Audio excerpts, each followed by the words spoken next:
राम राम मेरे भोज भाइयों। आयत पढ़ लिया था हमने कल और आज स्टार्ट करेंगे वर्क। आर्मी के लिए वर्क चालू करेंगे। वर्क के सारे इंपॉर्टेंट क्वेश्चन जो आर्मी के लिए है सारे। आयत हमने पढ़ लिया था कल।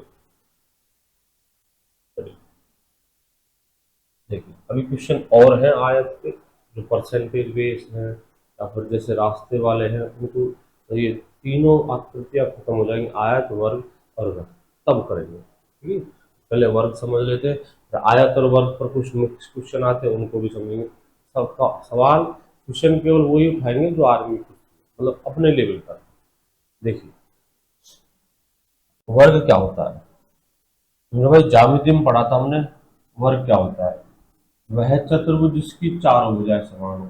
वह चतुर्भुज जिसकी चारों भुजाएं समान हो, मेरे भाई वह चतुर्भुज जिसकी चारों भुजाएं समान हो वर्ग होता है। प्रत्येक कोण 90 डिग्री का हो। ठीक है जी, प्रत्येक कोण कितने का होना चाहिए, 90 डिग्री का। अगर सपोज ये भुजा 8 सेंटीमीटर की है तो ये भी 8 की होगी, ये भी 8 की होगी और ये भी 8 की होगी। वह चतुर्भुज जिसकी चारों भुजा समान हो, प्रत्येक कोण 90 डिग्री हो। तो भाई जैसे हमने आयत में विकर्ण बनाए थे ऐसे यहाँ भी दो ही विकर्ण बनते हैं। वर्ग में भी कितने विकर्ण बनते हैं, मैक्सिमम दो ही विकर्ण बना सकते हो आप। चलिए परिमाप क्या होता है, तो परिमाप मेरे भाई, परिमाप के लिए आपको आयत में बताया था, आकृति चाहे त्रिभुज हो या चतुर्भुज हो या पंचभुज हो या षटभुज हो। ठीक है, परिमाप या परिधि का मतलब होता है चारों ओर की कुल दूरी। ठीक, अगर त्रिभुज है तो तीनों भुजाओं का योग, चतुर्भुज है तो चारों भुजाओं का योग, पंचभुज है तो पांचों भुजाओं का योग। परिमाप ही होता है। तो ये चतुर्भुज है तो इन चारों भुजाओं का योग ही परिमाप होगा। 8 8 16, 8 या 24, 8 चौका 32, तो 32 परिमाप है। फॉर्मूला बनाएंगे। सपोज ये 8 नहीं होती, ये होती है, मान लेते हैं हमें ये 8 नहीं है और ये ए है। ये एक साइड है मेरे भाई ए की, तो दूसरी भी ए की होगी, तीसरी भी ए होगी और चौथी भी ए होगी। ठीक है जी, परिमाप होता है चारों भुजाओं का योग, यानी ए ठीक है, तो ये हो जाएगा ए प्लस दो, दो ए प्लस ए, तीन ए प्लस ए, चार ए। तो ये हो गया मेरे भाई परिमाप का फॉर्मूला। तो परिमाप हो जाएगा 4 ए। ठीक है, चारों भुजाओं का योग ही परिमाप होता है। विकर्ण देखते हैं। देखिए विकर्ण, विकर्ण क्या होता है, विकर्ण मेरे भाई आमने सामने वाले कोणों को मिलाने वाली रेखा विकर्ण होती है। ठीक है जी, फॉर्मूला पाइथागोरस से बनेगा। जैसे आयत का विकर्ण बनाया था हमने, आपको पाइथागोरस की प्रमेय याद हो तो आपको आयत का विकर्ण याद है, आपको पाइथागोरस की प्रमेय याद हो तो आपको वर्ग का विकर्ण भी याद है। पाइथागोरस से ही बना है फॉर्मूला। एक बार देख लेते हैं, वैसे डायरेक्ट याद कर लेना, कोई बड़ी बात नहीं है। पाइथागोरस की प्रमेय से विकर्ण का फॉर्मूला बनाएंगे। देखिए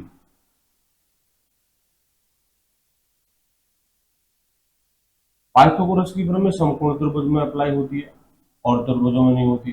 समकोण त्रिभुज के समकोण 90 डिग्री वाले कोण के सामने वाली भुजा क्या कहते हैं मेरे भाई, कर्ण कहते हैं। ठीक है जी, चीज वही है, नाम उसका वहां विकर्ण है और यहाँ कर्ण है। चेक करेंगे, अगर ये मेरे भाई ये भुजा एक ही है तो ये भी एक होगी। एक समबाहु समकोण त्रिभुज ले रहे हैं, इन दोनों भुजाओं को बराबर ले रहे, लंब आधार की वैल्यू को बराबर ले रहे।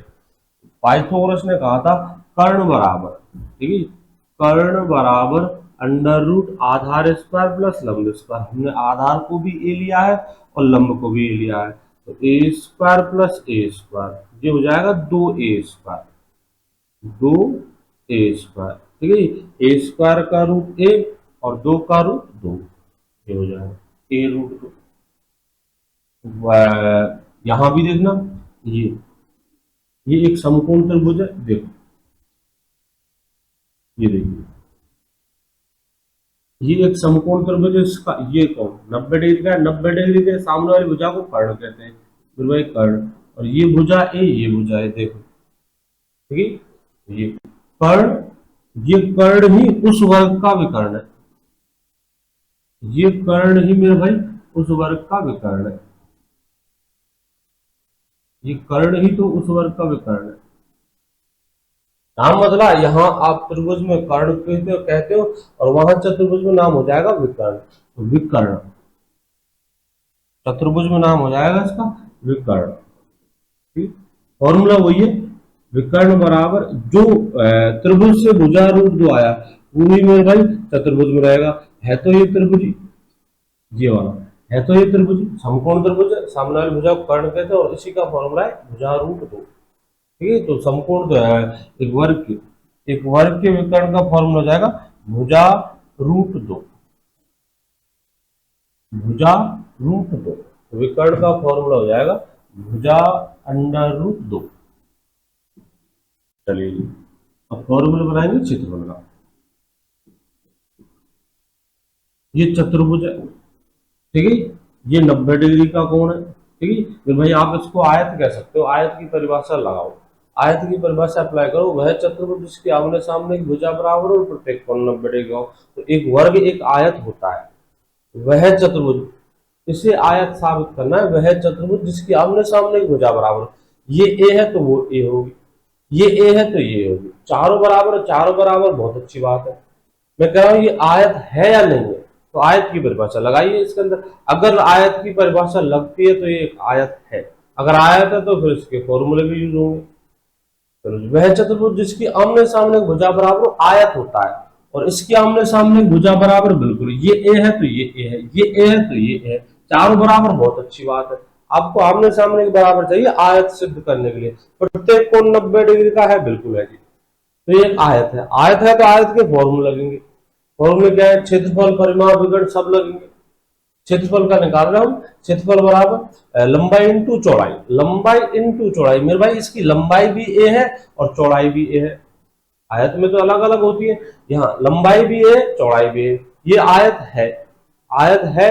अभी आयत के आमने सामने भुजा बराबर प्रत्येक कोण 90 डिग्री का आयत है, तो फॉर्मूला लगेगा लंबाई इंटू चौड़ाई, यानी कि भुजा इंटू भुजा, भुजा इंटू भुजा, तो फॉर्मूला बनेगा भुजा स्क्वायर। ये तो परिमाप होता है, ये विकर्ण होता है, ये क्षेत्र होता है। और जो वर्ग, वर्ग के जो क्वेश्चन आते हैं मेरे भाई, अपने अपने आर्मी के अंदर इजी कैलकुलेशन होती होंगी। ठीक है, जैसे इन तीनों का आंसर एक एक सेकंड में। अच्छा, एक एक फॉर्मूला और होता है क्षेत्रफल का, विकर्ण स्क्वायर बटे 2। अगर विकर्ण दे रखा हो तो विकर्ण स्क्वायर बटे 2, आप इसे भी बना सकते हो। विकर्ण से पहले तो निकालोगे आप भुजा, भुजा आएगी तो भुजा से क्षेत्रफल निकालेंगे, तो यही फॉर्मूला बनेगा विकर्ण स्क्वायर बटे 2। एक तो फॉर्मूला होता है भुजा स्क्वायर, एक होता है विकर्ण स्क्वायर बटे 2, विकर्ण के स्क्वायर का आधा या फिर भुजा स्क्वायर। ये भी क्षेत्रफल का फॉर्मूला है, ये भी क्षेत्रफल का फॉर्मूला है। चलिए जी, एक वर्ग जिसकी भुजा हम ले रहे, जिसकी भुजा हम ले रहे 9 सेंटीमीटर, तो परिमाप इन चारों का जो, एक भुजा 9 की है तो 4 36 हो जाएंगे। बाकी फॉर्मूले में रखिए 9 इंटू 4, 9 इंटू 4 परिमाप कितना हो जाएगा 36। विकर्ण चाहिए भुजा अंडर रूट 2, यानी कि 9 रूट 2, तो विकर्ण आ जाएगा आपका 9 अंडर रूट 2। क्षेत्रफल चाहिए भुजा स्क्वायर यूज करेंगे, भुजा कितने की है 9 की, तो भुजा स्क्वायर मतलब 9 का स्क्वायर 81। आसान सवाल, तो मतलब कैलकुलेशन इजी होती है। चलिए और करते हैं, एक वर्ग जिसकी भुजा 15 सेंटीमीटर है, आपको बताना है इसका परिमाप। परिमाप मतलब 4 भुजाओं में, तो सेकंडों में आएगा, कर दिया होगा। पर परिमाप कितना हो जाएगा 60। चारों का योग यही तो होता है परिमाप। त्रिभुज तो तीनों का योग, चतुर्भुज चारों का, ये तो होता है परिमाप। इन इसकी चारों भुजाओं का योग कितना आ जाएगा 60, 60 इसका परिमाप है। क्षेत्रफल 225। विकर्ण भुजा, भुजा अंडर रूट 2, तो विकर्ण हो जाएगा 15 अंडर रूट 2। क्षेत्रफल 225, 15 का स्क्वायर, परिमाप चारों का योग 60, विकर्ण 15 अंडर रूट 2। फॉर्मूला, फॉर्मूला याद हो तो बहुत अच्छी बात है। ठीक है, परिमाप, परिमाप अगर आप भूल जाते हो परिमाप क्या होता है, तो परिमाप होता है 4 भुजाएं तो चारों का योग। एक भुजा 15 की वर्ग है तो चारों बराबर होंगी, एक 15 के चारों 60 हो जाएंगे, कोई बड़ी बात नहीं। और देखिए एक वर्ग, एक वर्ग की भुजा ले लेते हैं। एक वर्ग है जिसकी भुजा 12 सेंटीमीटर। ठीक है, तो आपको बताना है इसका क्षेत्रफल। क्षेत्रफल कितना हो जाएगा 144। क्षेत्रफल हो जाएगा 144 भुजा का स्क्वायर, परिमाप हो जाएगा 48, और भुजा, विकर्ण आएगा भुजा अंडर रूट 2, ये 12 अंडर रूट 2। क्षेत्रफल भुजा स्क्वायर 12 का स्क्वायर, परिमाप 4 इंटू 12, 12 चौका 48, विकर्ण 12 अंडर रूट 2। ठीक, कोई बड़ी बात नहीं है। आगे देखिए, आपको उल्टा गए, आपसे गए, पेज बदल लेते हैं। आपसे कहे एक वर्ग का क्षेत्रफल, क्षेत्रफल दे दिया, सवाल है एक वर्ग का क्षेत्रफल, एक वर्ग का क्षेत्रफल 121 सेंटीमीटर स्क्वायर है, आपको बताना है इसका परिमाप। एक वर्ग का क्षेत्रफल 121 सेंटीमीटर स्क्वायर, आपको निकालना है इसका परिमाप। अगर क्षेत्रफल 121 सेंटीमीटर स्क्वायर मेरे भाई, तो भुजा क्या रही होगी? क्षेत्रफल 121 सेंटीमीटर, भुजा क्या रही होगी? तो भुजा होगी 11, तभी तो ये 121 है। क्षेत्रफल होता है भुजा का स्क्वायर, क्षेत्रफल 121 रखा तो भुजा होगी 11, मतलब सेकंड में दिमाग से करनी, पेन नहीं चलाना, आसान सवाल आता है वर्ग का। क्षेत्रफल 121 है तो हर कोई बताएगा भुजा 11 की होगी। फिर भाई एक भुजा 11 के चारों कितने की होंगी? 44 की होंगी। ये तो होता है परिमाप, चार भुजाओं को योग। एक भुजा 11 की है, एक भुजा आएगी आपकी 11 की, तो चारों भुजाओं का योग, चारों भुजाओं का योग 44 हो जाएगा। विकर्ण पूछता है, विकर्ण, विकर्ण पूछता है तो 11 अंडर रूट 2, ये तो होता है विकर्ण, 11 अंडर रूट 2। और देखिए और एक सवाल लेते हैं। सवाल करा है एक वर्ग का परिमाप, परिमाप दे दिया आपको, एक वर्ग का परिमाप, एक वर्ग का परिमाप दे दिया आपको 24 सेंटीमीटर, ठीक है। एक वर्ग का परिमाप दे दिया आपको 24 सेंटीमीटर, परिमाप है मतलब चारों भुजाओं को योग। क्या आप भुजा बता सकते हो? भुजा कितने की आएगी? 6 की आएगी, चारों का योग 24। पेन नहीं चलाना, वर्ग का जो क्वेश्चन आता है बिल्कुल आसान आता है, बिल्कुल आसान आएगा आपको। तो चार भुजाओं को योग 24 है, तो एक भुजा कितने की आएगी? एक भुजा आएगी 6, एक भुजा 6 की, एक भुजा 6 की है, एक भुजा 6 की है, तो भुजा आएगी आपकी 6 की। मेरे भाई क्षेत्रफल बताना, देख क्षेत्रफल कितना होगा? 36 होगा, भुजा स्क्वायर। विकर्ण बताना, देख विकर्ण बराबर भुजा अंडर रूट 2, यानी कि 6 अंडर रूट 2। आसान सवाल होते हैं वर्ग के, और आसान इतने ही अपने पूछे जाते, ठीक है। भुजा देगा, भुजा देगा, क्षेत्रफल पूछ ले, भुजा स्क्वायर, परिमाप पूछे चारों का जो, याद करने की जरूरत दिखाएं। परिमाप क्या होता है? चार भुजाएं तो चारों का योग, पांच भुजाएं तो पांचों का योग। क्षेत्रफल दे दिया, क्षेत्रफल दे दिया, क्षेत्रफल इसका एक वर्ग संख्या होती है, वर्ग संख्या जैसे आपने कहा था 121 है क्षेत्रफल, तो भुजा आएगी 11 की, भुजा 11 की है, परिमाप पूछता है 11 का, तो और 4 गुना, एक भुजा 11 की है तो चारों के चारों 44 की होंगी। अच्छा भुजा 11 की तो विकर्ण कितना हो जाएगा? 11 अंडर रूट 2। चलिए जो रहा बढ़ते हैं जी। अब आपको देखना है, बाकी इनके क्वेश्चन और हैं, जैसे आयत के वर्ग के मिलाकर है, चलो उनको कर लेते हैं। सवाल है आसान सवाल, बस ध्यान देना। सवाल है एक, दो लेते हैं, दो 6 सेंटीमीटर भुजा वाले, दो 6 सेंटीमीटर भुजा वाले वर्गों को, वर्गों को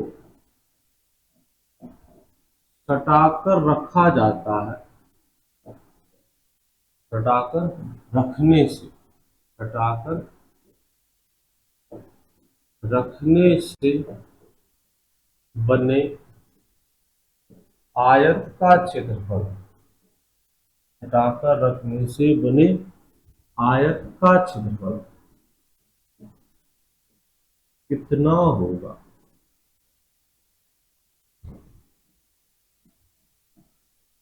दो 6 सेंटीमीटर भुजा वाले वर्गों को सटाकर रखने से बने आयत का क्षेत्रफल, मतलब दो वर्ग है जिनमें एक प्रत्येक की भुजा 6 सेंटीमीटर, दो वर्ग है जिनमें प्रत्येक की भुजा 6 सेंटीमीटर को सटाकर रखा जाता है पास पास में। कोई बड़ी बात नहीं, आसान सवाल है, बस दिमाग में इमेज बैठा, इमेज बनानी, दो वर्ग है उनको सटाकर रखा जाता है, फिर उनसे एक नया आयत बनेगा। देखिए कैसे, दो वर्ग है जिनमें प्रत्येक की भुजा 6 सेंटीमीटर है, पहला वर्ग। एक और वर्ग लेते हैं जिसकी भुजा है 6 सेंटीमीटर का, एक और वर्ग लेते हैं जिसकी भुजा है 6 सेंटीमीटर, इनको रखा जाता है सटाकर, ठीक है, इनको रखा जाता है बिल्कुल सटाकर। देखिए दोबारा बना लेते हैं,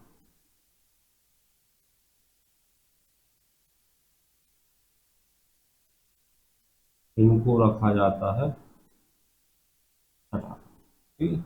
दो वर्ग है जिनमें प्रत्येक की भुजा 6 सेंटीमीटर। अब जो आपकी आकृति बनेगी, बनेगी ये मेरे भाई एक आयत बनेगा।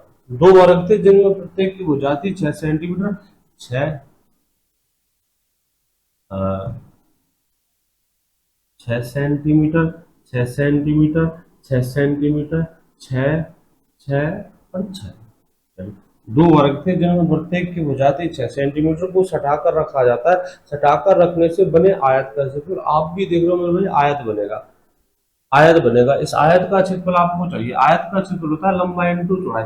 बताइए जो आपका आयत बना है, ये जो आपका आयत बना है, इसकी भुजा कितने की है? तो भुजा है 12 सेंटीमीटर की, मतलब लंबाई, लंबाई कितने की है? 12 सेंटीमीटर की है। और चौड़ाई कितने की है? चौड़ाई 6 सेंटीमीटर की है। लंबाई 12 सेंटीमीटर है और चौड़ाई 6 सेंटीमीटर है। लंबाई 12 सेंटीमीटर है, चौड़ाई 6 सेंटीमीटर। तो इस आयत का क्षेत्रफल 12 इंटू 6। बहुत आसान है। दो वर्ग थे जिनमें एक की भुजा 6 सेंटीमीटर थी, को सटाकर रखा जाता है। सटाकर रखने पर एक आयत बनेगा 6 सेंटीमीटर, 6 सेंटीमीटर टोटल हो जाएंगे 12 सेंटीमीटर। उस आयत की भुजा 12 की होगी। परिमाप क्षेत्रफल चाहिए आपको, तो 12 इंटू 6। तो उस आयत का क्षेत्रफल, क्षेत्रफल चाहिए आपको, चाहिए उस आयत का क्षेत्रफल। क्षेत्रफल बराबर लंबाई इंटू चौड़ाई। बताइए इस आयत की लंबाई कितनी? आयत तो खैर इसे भी आप वर्ग को भी आयत कह सकते हो, लेकिन मैं आयत कह रहा हूँ बड़ा है। बड़ा है जो, बड़ा है जो, उसे आयत कराओ। तो उस बड़े आयत की लंबाई, इस पूरे आयत की लंबाई कितनी होगी? 12 सेंटीमीटर की। और चौड़ाई कितने की होगी? 6 सेंटीमीटर की। तो 12 इंटू 6, ठीक है, 12 6 की 72। क्षेत्रफल आया आपका लंबाई इंटू चौड़ाई। लंबाई इंटू चौड़ाई, सेंटीमीटर तो सेंटीमीटर स्क्वायर, मीटर है तो मीटर स्क्वायर। तो क्षेत्रफल आएगा 12 इंटू 6, 72 सेंटीमीटर स्क्वायर। ठीक है जी। चलिए और बढ़ते हैं। अगर आपसे पूछता है इसका परिमाप, इसका परिमाप, आयत जो बना है, आपको दो वर्ग वर्ग दिए थे, उन दो वर्गों को एक साथ बिठाकर बनने का आयत का परिमाप पूछता, तो देखिए ये लंबाई कितने की है? 12 की है। तो 12 और 12 24, फॉर्मूला बाद में लगाएंगे। 12 और 12 24, यानी ऊपर वाली लंबाई नीचे वाली लंबाई, चार भुजाओं को जोड़ेंगे। अच्छा, बड़ा जो आयत है उसका परिमाप पूछा, वो बड़े आयत का। छोटे आयत, इन वर्गों का नहीं, आयत का। तो उस आयत की लंबाई 12 है और उस आयत की चौड़ाई 6 है। तो इन चारों को जोड़िए। 12 और 12 24, 6 और 6 12, 24 और 12 36। बाकी फॉर्मूला यूज करेंगे, परिमाप 36 है। फॉर्मूला यूज करेंगे, परिमाप बराबर 2 इंटू लंबाई 12 की है और चौड़ाई 6 की है। तो 12 इंटू 6, 12 इंटू 6 18 का दोगुना 36 सेंटीमीटर। ये तो आसान सवाल था। दो वर्ग थे जिनको एक साथ, प्रत्येक की भुजा 6 सेंटीमीटर थी, इनको एक साथ रखा जाता है सटाकर। एक साथ सटाकर रखोगे तो आयत बनेगा। इस आयत का क्षेत्रफल लंबाई इंटू चौड़ाई, लंबाई 6 की होगी, चौड़ाई 6, सॉरी लंबाई 12 की हो जाएगी, चौड़ाई 6 की हो जाएगी।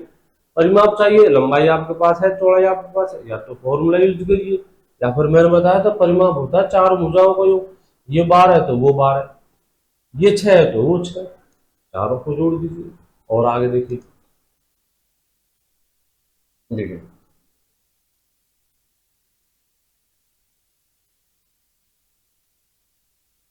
और भी सवाल अभी आयत और वर्ग की, वो परसेंटेज बेस है, वो आयतन होने के बाद, ठीक है, आयतन होने के बाद उनको करेंगे। रास्ता, रास्ते का क्षेत्रफल रहा है, तो रास्ते के क्षेत्रफल को वृत्त पढ़ने के बाद करेंगे। देखिए पहले पढ़ते हैं वृत्त। वृत्त, मेरे भाई वृत्त क्या होता है? ज्यामिति में पढ़ा था हमने। एक समान स्थिर बिंदु से समान दूरी पर स्थित बिंदुओं का बिंदुपथ, एक स्थिर बिंदु से समान दूरी पर स्थित बिंदुओं का बिंदुपथ, मेरे भाई ये वृत्त की परिधि कहलाती है। और जो आपकी आकृति बनती है पूरी, इस आकृति को कहते हैं वृत्त। इस आकृति को क्या कहा जाता है? इस आकृति को कहा जाता है मेरे भाई वृत्त। एक एक बिंदु से, एक बिंदु, एक बिंदु से समान दूरी पर स्थित बिंदुओं का बिंदुपथ, समान दूरी पर स्थित बिंदुओं का बिंदुपथ, ये कहलाती है वृत्त की परिधि। और ये पूरी आकृति भीतर भार सहित, ये पूरी आकृति जिसमें वो रेखा भी है, वो भार वाली रेखा भी है, ये पूरी आकृति कहलाती है मेरे भाई वृत्त। देखिए ये पूरी आकृति कहलाती है वृत्त। त्रिज्या क्या होती है? वृत्त के केंद्र से परिधि को मिलाने वाली रेखा, वृत्त के केंद्र से परिधि को मिलाने वाली रेखा ये होती है मेरी त्रिज्या। वृत्त के केंद्र से परिधि को मिलाने वाली रेखा त्रिज्या होती है।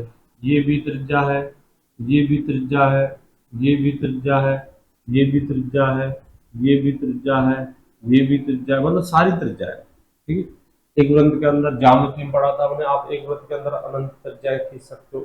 चलो जी, सारी त्रिज्याएं समान लंबाई की होती है, त्रिज्या का दुगुना व्यास होता है, व्यास की आधी त्रिज्या होती है। ठीक है, सबसे बड़ी जीवा को ही व्यास कहते हैं। जीवा वृत्त की परिधि पर दो बिंदुओं को मिलाती है, जैसे जीवा बना रहा हूं मैं, जीवा वृत्त की परिधि पर दो बिंदुओं को बनाती है, दो बिंदुओं को मिलाती है जीवा, कोई से भी दो बिंदुओं को मिलाती है जीवा।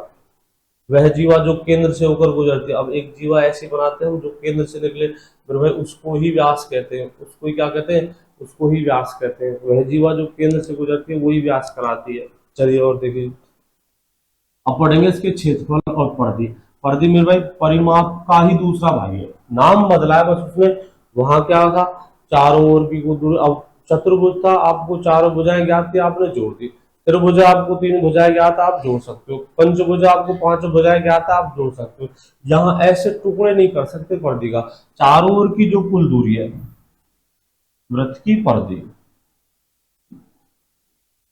आपकी चारों ओर की जो कुल दूरी है मेरे भाई, आप इसके ऐसे टुकड़े नहीं कर सकते। जैसे चतुर्भुज में चार टुकड़े किए थे, पंचभुज में पांच किए थे। फॉर्मूला याद करना होगा आपको, फॉर्मूला याद। वृत्त की परिधि का फॉर्मूला है, वृत्त की परिधि, वृत्त की परिधि का फॉर्मूला मेरे भाई 2 पाई आर।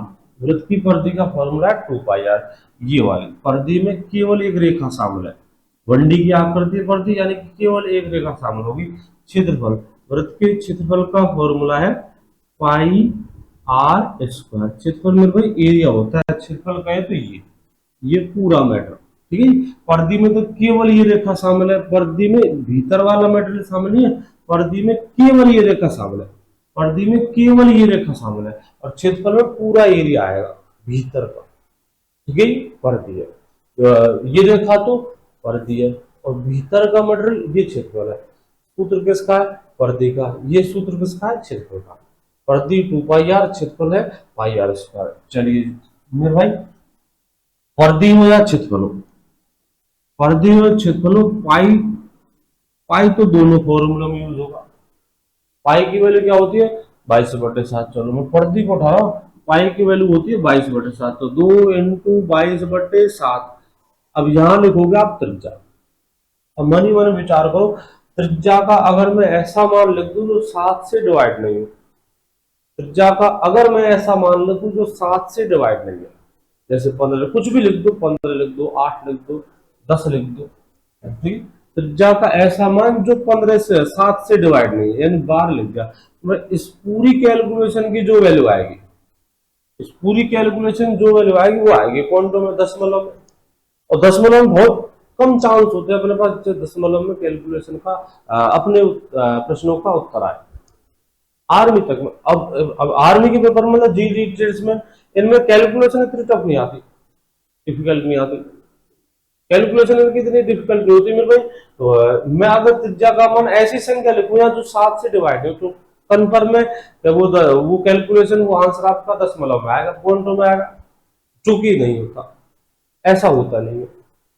तो फिर त्रिज्या के मान मेरे भाई आपको ऐसे मिलेंगे जो 7 से डिवाइड हो। त्रिज्या के सारे मान ऐसे मिलेंगे आपको 99% केसेस में, 100% नहीं कह सकते, आपको त्रिज्या के ऐसे मान देगा जो 7 से डिवाइड है। अगर नहीं है तो मेरे भाई दशमलव में आपका आंसर आएगा, क्वांटम में आपका आंसर आएगा, लगभग में दे देना आप आंसर, लेकिन 7 से नहीं कटेगा पूरा पूरा। तो 7 त्रिज्या के मान ऐसे मिलेंगे, 7 हो गया, 14 हो गया, 21 हो गया, जो 7 से डिवाइड है। जब त्रिज्या के सारे मान ऐसे मिलते हैं, लगभग 90% केसेस में अपने त्रिज्या के सारे मान ऐसे मिलते हैं। ठीक है, बार बार क्वेश्चन वही पूछ जाते हैं, बार बार वही पूछ जाते हैं मेरे भाई। ठीक है, तो क्यों ना उनको रट लिया जाए। और दूसरी बात, आंसर जल्दी आएगा। तीसरी बात, आपकी जो आगे 3D रह रही है, 3D रह रही है अभी आयतन, उसमें बेलन हुआ, गोला हुआ, शंकु हुआ, इनमें यूज होगी। जहां आपकी पाई यूज होगी, जहां आपकी पाई यूज होगी वहां आपकी त्रिज्या यूज होगी।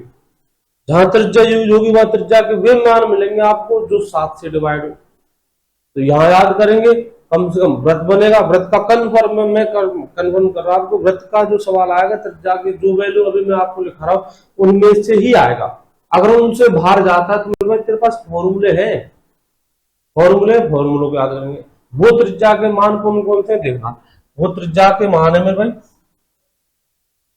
अगर त्रिज्या 7 है, अगर त्रिज्या की वैल्यू मेरे भाई 7 है तो परिधि होती है मेरे भाई 44, परिधि होती है 44, और जो क्षेत्रफल होता है 154।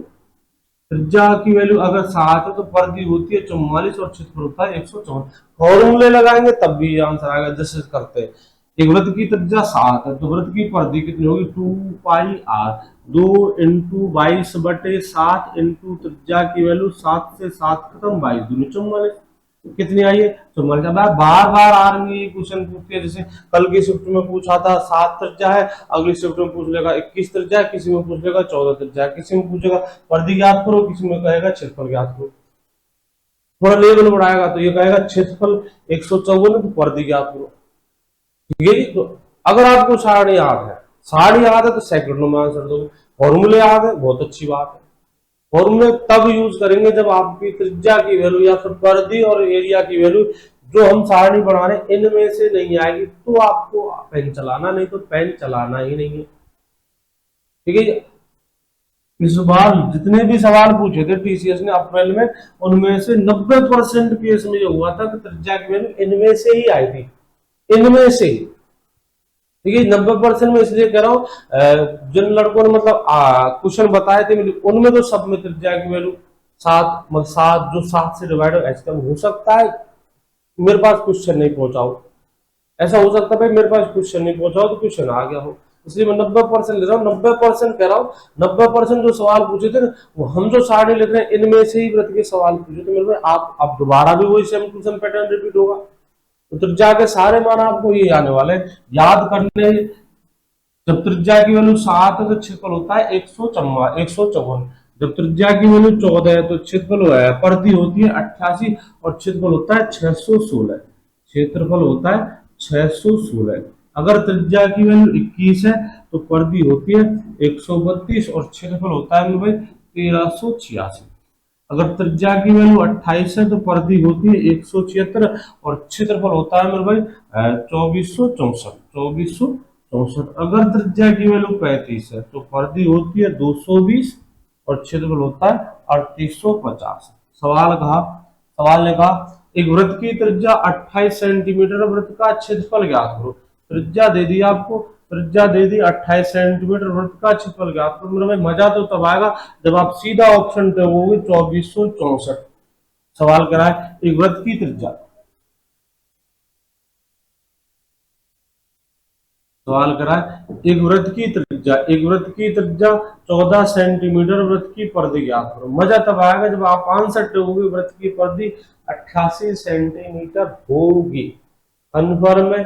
अगर आप मतलब नहीं विश्वास तो पिछले अप्रैल वाले पेपर उठा के देखा, वृत्त के सारे क्वेश्चन इनमें से ही पूछे गए थे। और पूछेगा यार, अपने इतनी बड़ी कैलकुलेशन नहीं होती।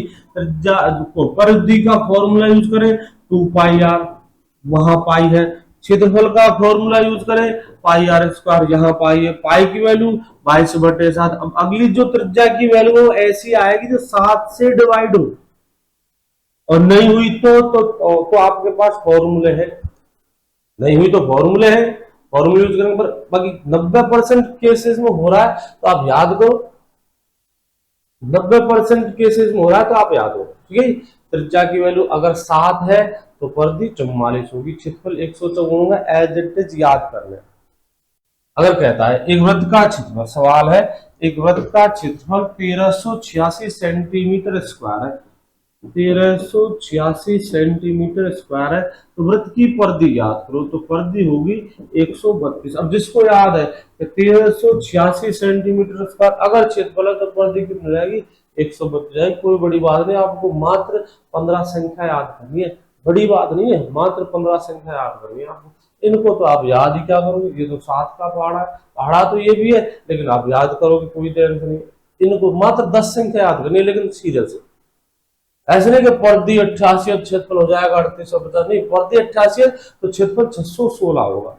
परिधि 132 है, क्षेत्रफल 1386, यानी उल्टा करें, क्षेत्रफल 1386 तो परिधि हो जाएगी 132।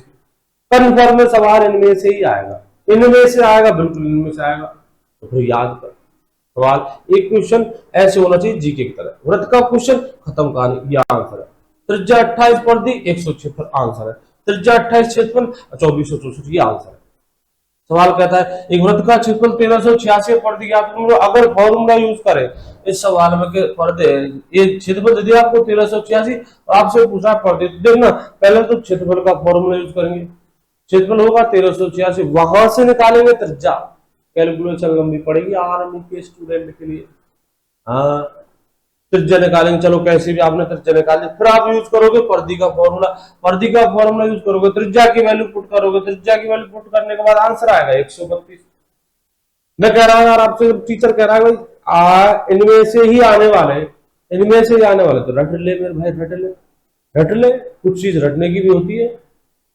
अगर त्रिज्या इनमें से नहीं आते, खूब फॉर्मूला लगा, हंसकर लगा, कोई रास्ता ही नहीं तेरे पास, हंस हंस कर फॉर्मूला लगाना। लेकिन ये आएंगी, मैं कह रहा हूं आपसे, ये वैल्यू आएंगी, त्रिज्या की वैल्यू यही देगा, यही देगा, तो रट ले, मजा तब आएगा। त्रिज्या 35, क्षेत्रफल पर 220 या क्षेत्रफल 3850, जो पूछे वो धर पूछ। सेकंड एक लगेगी आपको आंसर देने, ठीक है। याद करनी है ढंग से, ढंग से याद करनी है, ढंग से। सवाल इनमें से आएगा, लिख के ले ले। अगर आपके 10 पेपर होते हैं इस बार टीचर 10 पेपर लगे, तो 8 में व्रत का जो सवाल होगा, 10 व्रत के क्वेश्चन आए तो 8 क्वेश्चनों में त्रिज्याएं, क्षेत्रफल, परिधि ये मिलेंगी आपको। ये तो रट ले, व्रत खत्म है। बाकी कल करेंगे इसके सवाल, जो त्रिज्या की वैल्यू हम 8 ले लेंगे, 5 ले लेंगे, ऐसे लेंगे जो 7 से डिवाइड हो। हाँ, अगर आए तो आपके पास फॉर्मूले भी तो है, फॉर्मूले यूज कीजिए। सारे सारे जो इंपोर्टेंट क्वेश्चन केवल वो बता रहा हूँ, केवल इंपोर्टेंट, और मतलब क्वेश्चन इनमें से आएगा पक्का है। तब ढंग से तैयार किया, आपसे कहा याद करने की तो याद करिए, सवाल इनमें से ही आएगा। कल फिर बाकी क्लास कल होगी, तब तक के लिए जय हिंद, जय भारत।